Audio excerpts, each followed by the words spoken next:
Pessoal, seja muito bem-vindos. Meu nome é Davi Luzetti. Essa é a terceira aula, quarta aula, aliás, da nossa primeira jornada filosófica. Hoje vamos falar sobre a história da filosofia moderna, um tema muito esperado por muitas pessoas mesmo. Então, para você que está chegando aqui pela primeira vez e não assistiu nenhuma aula ainda, pega o link aqui embaixo, assiste desde a aula 1, entra no canal do Telegram, o link também está aqui. Se você tiver alguma dúvida, manda lá nas caixinhas de pergunta do meu Instagram, tá bom? É um compromisso aí de segunda a sexta-feira, às 8 horas da noite, até o dia 7 de agosto. Teremos aulas novas, tá bom? Dia 9 de agosto, sai tudo do ar, tá bom? Então vai ser assim que a gente vai trabalhar essa primeira jornada filosófica, tá bom? Então, sem mais delongas, vou começar aqui com vocês a história da filosofia moderna. Vamos lá. Vamos começar entendendo que na aula de ontem falamos sobre Idade Média. Acabamos em Guilherme de Ockham. Bom, começamos agora na questão da Revolução Científica, tá? Basicamente, Copérnico e Galileu. O que acontece aqui? Acontece algo importantíssimo na história da humanidade. Percebe-se que certos paradigmas que se tinham, modelos de mundo, acabam caindo por terra. E isso coloca em xeque muitas coisas. A modernidade é um tempo de desconstrução muito forte. Algumas desconstruções necessárias, outras desnecessárias. Existe aí um prazer na modernidade somente de desconstruir, e não se analisa que algumas precisam ser edificadas e outras desconstruídas. Existe aí um prazer de destruir quase praticamente tudo e começar tudo do zero. Não é à toa que esse tempo é conhecido como renascimento. Então a gente acaba com tudo, é como se a gente vamos restartar, né? Vamos começar a vida de novo. É mais ou menos essa a ideia que os pensadores vão ter nesse período onde vão encontrar novas terras, que eles vão chamar de novo mundo. E enfim, nós temos aí o Copérnico com a sua revolução, né, copernicana. Então nós temos aí a passagem do geocentrismo para o heliocentrismo. Ou seja, achava-se que a Terra era o centro do universo, aí descobriram que no caso é o Sol. Né? Então, nesse ponto, começa a ter várias desconfianças por parte da academia para o conhecimento e a sabedoria. Não é mesmo? Vejam só. Isso mesmo. E então nós temos também Galileu, que apontou a luneta para o alto, acabou descobrindo várias outras coisas. Mas o que é interessante aqui? É interessante uma coisa. As pessoas, quando comentam essa situação de Copérnico, sobre o geocentrismo, sobre a Terra ter sido... Fala assim, a Terra não era o centro do universo? E aí começaram a dizer que... e aí se tornou o Sol. Essa é uma linguagem totalmente equivocada, que eu quero que você, a partir de hoje, perceba o equívoco disso. antigamente a Terra não era o centro do universo e o Sol passou a ser o centro do universo. Sempre foi o Sol. Ou nunca foi o Sol. Simples assim. O que se tinha era um erro. Conseguem entender? É porque algumas pessoas colocam que a verdade mudou. A verdade é a realidade. A verdade não é o que você acha. Ah, mas todo mundo tomava isso como verdade. Ok, equivocadamente. Podemos considerar vários erros como verdade. Mas a verdade, ela é aquilo que está na realidade. Ou seja, o geocentrismo nunca foi verdade em si. Só foi na cabeça das pessoas.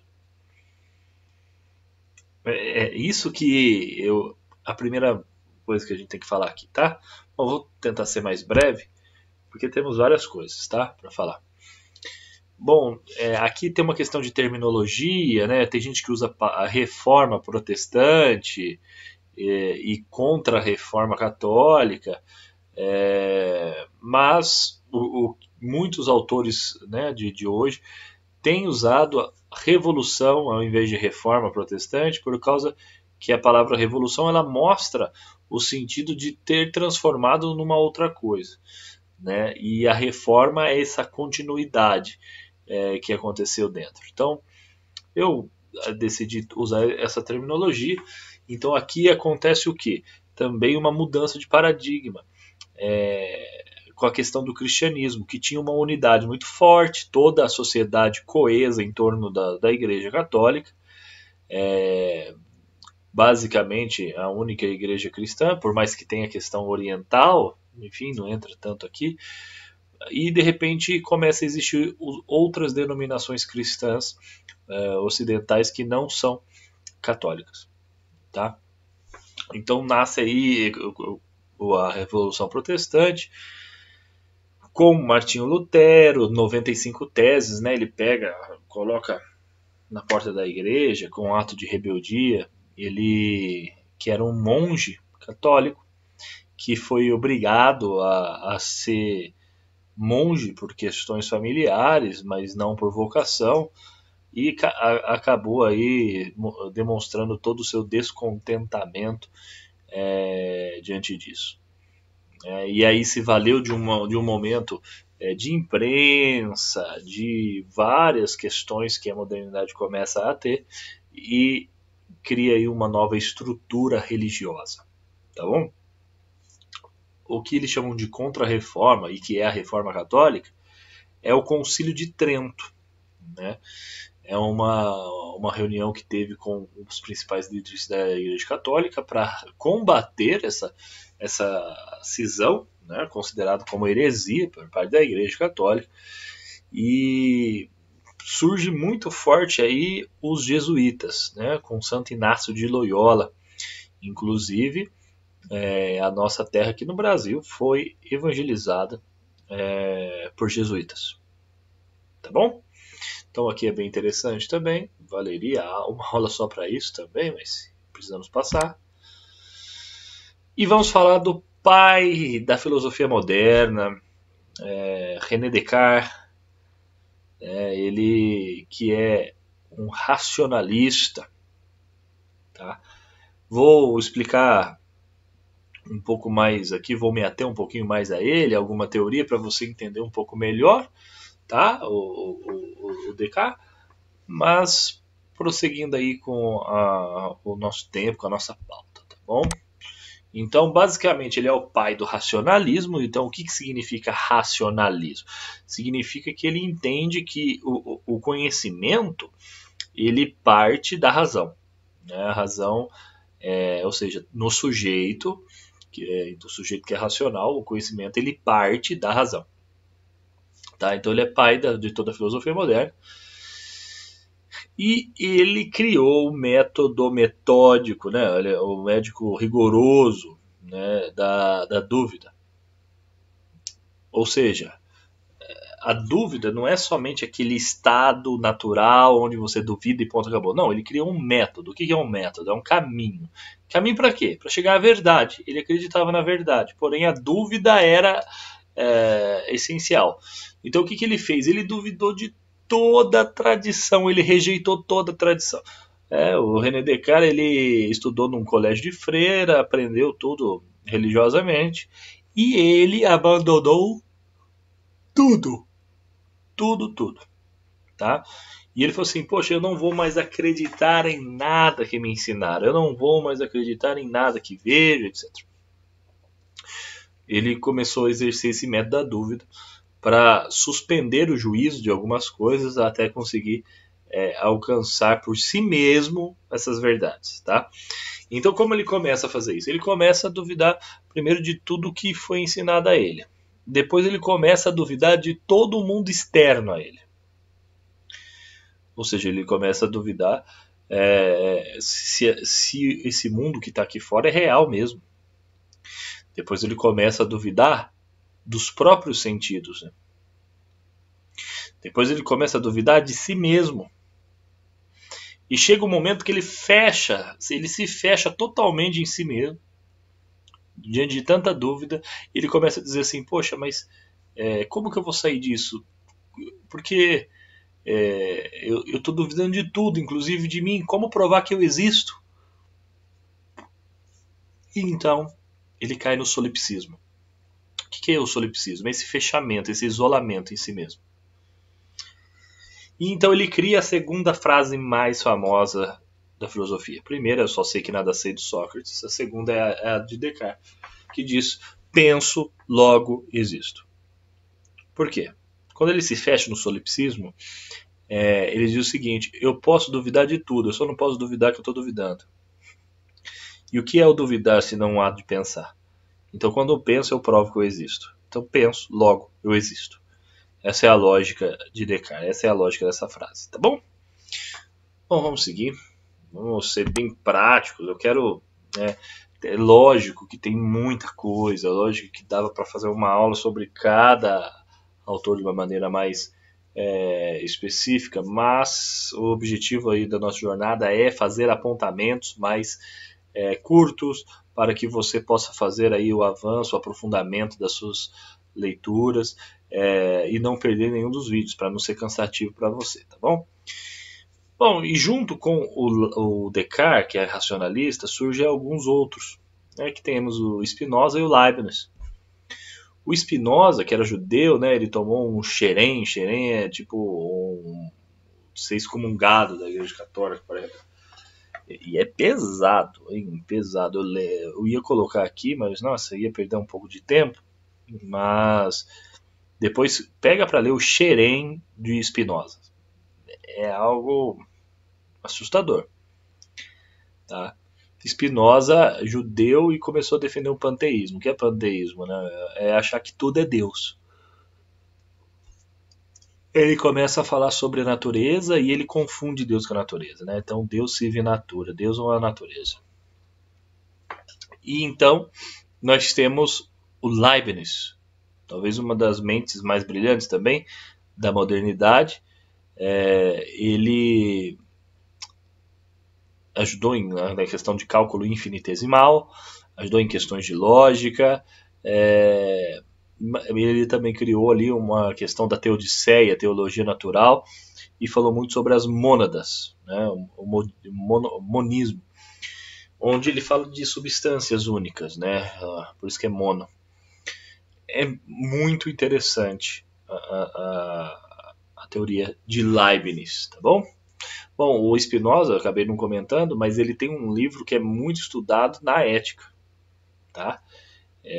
Principalmente o conceito de conatos, questão daquilo que te afeta, né? Isso é muito interessante também em Spinoza, tá bom? Vamos prosseguir. Depois nós temos os contratualistas. Esse trio ele é muito estudado nas escolas, cai muito no Enem, né? Então ele é um conteúdo subordinado hoje para esses vestibulares oficiais, que é o Hobbes, o Locke e o Rousseau, tá? O Hobbes ele é muito famoso com a sua frase que o homem é o lobo do homem. Ele vai defender o estado absoluto, né? Ele vai defender o absolutismo. Ele vai dizer que o homem nasce mal mesmo, e o próprio homem é o predador do homem. Se você tem o cachorro que é predador do gato, o gato do rato, e assim vai. O homem, ele está no topo, né? Então a biologia nessa época ainda era triangular. Hoje tem essa coisa mais holística, mas Hobbes, com uma teoria assim muito covarde, vamos dizer assim, muito medrosa, mas é interessante em muitos pontos, porque ele chega a entender que existe algo de mal no ser humano, mas ele perde algumas informações para o meio do caminho. Ele escreve um livro muito famoso, que é o Leviatã, que é uma questão política, e ele vai justificar o absolutismo. Por quê? Porque se o ser humano ele é muito mal, tem que ter um poder irrestrito que seja capaz de diferenciar e julgar os atos humanos. E o que seria isso? É o Estado. Então, basicamente essa a ideia do Rousseau, né? Desculpa, do Hobbes, questão do homem ser o lobo do próprio homem. Nós temos o Locke. O Locke ele já tem uma visão um pouco mais otimista do ser humano, então quando você acredita mais no ser humano, você tende a diminuir o poder do Estado. Então, para que um Estado tão forte assim, tão absoluto? Não. Então ele vai pedir que o Estado se cuide somente do essencial, saúde, educação e tal, e ele vai começar a basicamente defender a questão mais liberal, uma visão mais simples do Estado, mais enxugada, mais enxuta, né? Vamos dizer assim, do Estado. Bom, e aí, alguns anos depois, né, um pouco mais à frente, nós temos Rousseau, que é um francês. Ele é muito estudado. Em pedagogia ele tem um livro Emílio, eu não recomendo, né, a princípio não recomendo não. E ele também tem um tratado das desigualdades, sobre as desigualdades, discurso sobre as desigualdades. Muito também precisa. Se você chegou até aqui, você tem que ter lido todos os livros das outras bibliografias para talvez você começar a entender aqui, tá? O que o Rousseau defendia? Ele defendia o bom selvagem. Ele fala assim que o homem nasce bom, mas a sociedade o corrompe. O que ele nunca respondeu é o círculo vicioso que isso gerou. Porque o que é a sociedade? A sociedade em si mesma ela não existe, o que existe é indivíduo. Então, beleza, o homem nasce bom, mas a sociedade o corrompe, mas a sociedade é um grupo de homens.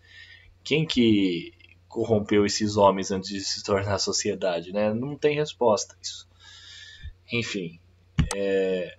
E aí nós temos David Hume, que é um empirista, tá? Ou seja, o que é um empirista? Ele é o contrário do racionalismo. O racionalismo ele defende que a origem do conhecimento está na razão. O empirista ele vai defender que a origem do conhecimento está nos sentidos. Então essa diferença entre racionalista e empirista, ela vai começar a perpassar as questões modernas guinesiológicas, tá? Nós temos aqui também Pascal. O meu TCC ele foi feito em Pascal. Ele tinha muita influência do jansenismo, né? Então era uma visão religiosa bem extremista, mas ele foi criador da calculadora. Ele tem um livro chamado Pensamentos em Aforismo, ele é bem conceituado, é considerado gênio na França até hoje. Uma das teorias que mais me chamou a atenção foi a teoria da aposta dele, né? Porque na época os jogos, né, de carta estavam muito na moda e as pessoas começavam a colocar em xeque a questão de Deus, se Deus existe ou não, e ele, ao invés de apresentar alguma prova racional, algum argumento, ele, aproveitando aquele ambiente de jogo, ele usou isso, criou um dilema, vamos dizer assim, onde ele faz uma aposta sobre a existência de Deus. É mais ou menos assim, ó. Eu sou religioso e você é ateu. Vamos apostar então se Deus existe ou não. E aí ele diz que você precisa analisar se caso você perde, o quanto você perde mesmo, né, na vida real. Ou seja, se você perder essa aposta, quanto que você perde de fato na sua vida. Então, é mais ou menos assim.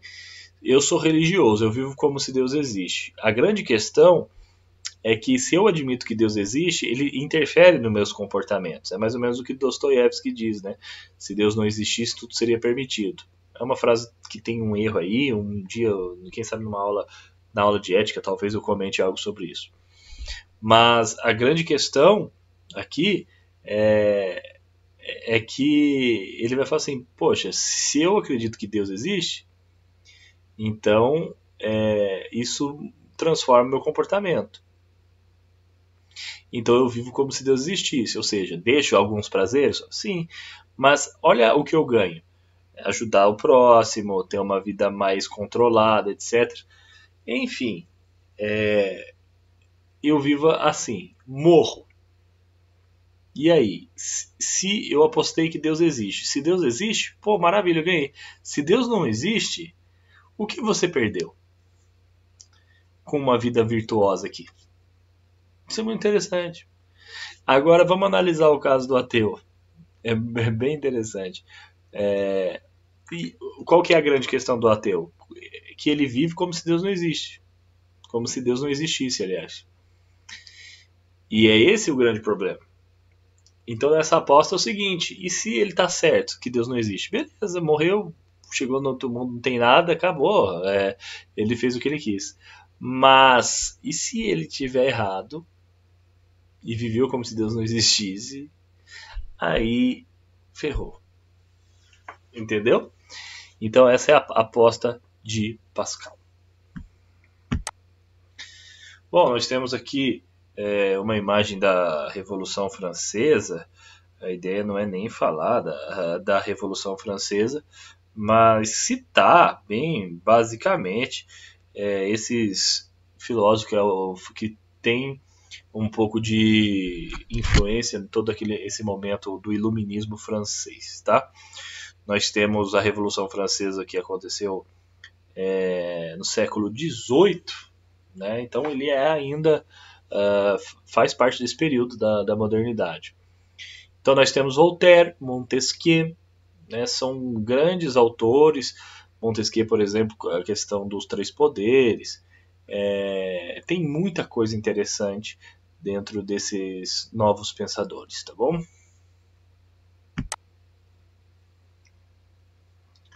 E por fim, vamos falar de Kant, tá bom? A câmera deu um probleminha aí, mas já deve voltar, não tem problema.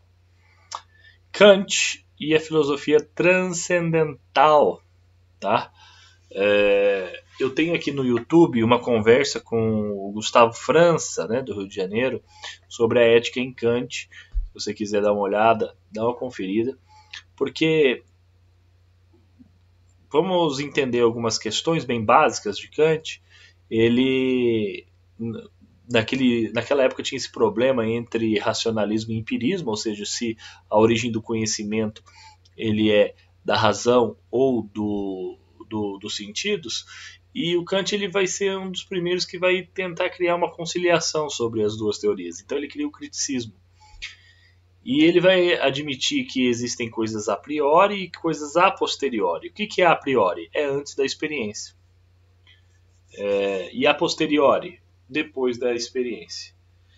Kant, ele, independente se você gosta ou não de Kant, se tem preconceito ou não, né, com o Kant, uma coisa é certa. Ele é muito importante para a história da filosofia. Ele basicamente encerra a história moderna e não vai ter ninguém na contemporaneidade que, fazendo uma filosofia séria também, vai rejeitar Kant, no sentido de se posicionar, seja a favor ou contra, mas indiferente, não. Temos alguns probleminhas que talvez Kant não teve acesso a obras primordiais da filosofia e talvez por isso fez uma metafísica um pouco complicada. Mas não vem ao caso agora discutir isso também. Bibliografia, é isso. Olha só como que a aula voou. Queria que fosse um pouco mais curta, mas enfim, vamos no foco no conteúdo, né? eu queria indicar para vocês agora o volume 2 do Giovanni Reale, mas não é aquele de 8 ou 9, agora esqueci volumes. É aquele de 3 volumes, é um grandão. O volume 2 todo é a modernidade toda, tá? Também indica aí a Crítica da Razão Pura, a Crítica da Razão Prática de Kant, até mesmo Metafísica do Costumes, tá? Meditações de René Descartes e Pensamentos do Pascal. Basicamente, são essas as leituras que eu indico para você entender melhor sobre este período, tá bom? Então, chegamos a mais um momento de encerrar a aula. Você já sabe, você que está aqui, já assistiu tudo certinho, você já sabe, me ajuda, tá? De coração, deixa like aqui, se inscreve, me ajuda a levar esse conteúdo para várias pessoas. Agora eu preciso muito de você, tá bom? Então, pelo menos 2 pessoas contando um pouquinho sobre o que isso aconteceu. Sábado tem live no Instagram para tirar dúvidas, tá? Vou decidir ainda o horário certinho para você já se programar. E amanhã, aula de filosofia contemporânea. Essa aula promete. Começar com Nietzsche. Até os tempos atuais. Não dá para falar tanta coisa assim atual, mas caramba, isso aí vai dar pano pra manga, tá bom? Então, de segunda a sexta, às 8 da noite, você tem um compromisso aqui com a jornada filosófica. Espero você nas redes sociais e bons estudos.